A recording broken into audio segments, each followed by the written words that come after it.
দেখতে পাচ্ছ বন্ধুরা, এই মুহূর্তে এখানে বাচ্চারা ফুল পেড়েছে দেখতে পাচ্ছ। আর এখানে দেখতে পাচ্ছ এখানে বাইক, ওই দেখো দেখো ভাই উড়ে উড়ে যাচ্ছে ভাই, দেখতে পাচ্ছ।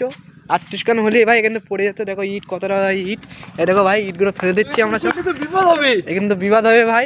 তোমরা দেখো ভাই সব কুল, দেখো কুল ভাই, কুল কুল সবার কুল পেড়েছে এখানে দেখতে পাচ্ছ তোমরা, কুল সব ভাই দেখো, কুল কুল কুল দেখো ভাই, কুল সব বাচ্চা ছেলে কুল পেড়েছে দেখো।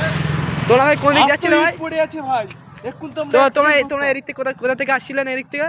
এই তো আমরা দেখুগঙ্গা থেকে ফিরছিলাম, বাড়ি যাবো। ও ঠিক আছে, এখন ইট পড়েছিল, এখন তো তোমাদের পড়ে যেতে। হ্যাঁ বুঝতে পারিনি আমরা। ওটা কিসের জন্য হয়েছে, কি করেছে, কিসের জন্য পড়ে আছে ওই জায়গাটায়? ওই কোন বাচ্চা কাচ্চা হয়তো রাস্তার মাঝখানে ইট রেখে আছে। বড় মানুষই করেছে, বড় মানুষই করতে পারে, শয়তানি করে করেছে তো হতে পারে। আর একটু হলেই উপরে চলে যাবো, এটাই ব্যাপার। ও তোর মনে হচ্ছে নতুন, তুমি মনে হচ্ছে দাদা না, তুমি মনে হচ্ছে নতুন গাড়ি কিনেছো, দেখেই পাওয়া যাচ্ছ। তুমি কি ভালোভাবে গাড়ি চালাতে পারো এখন বন্ধু?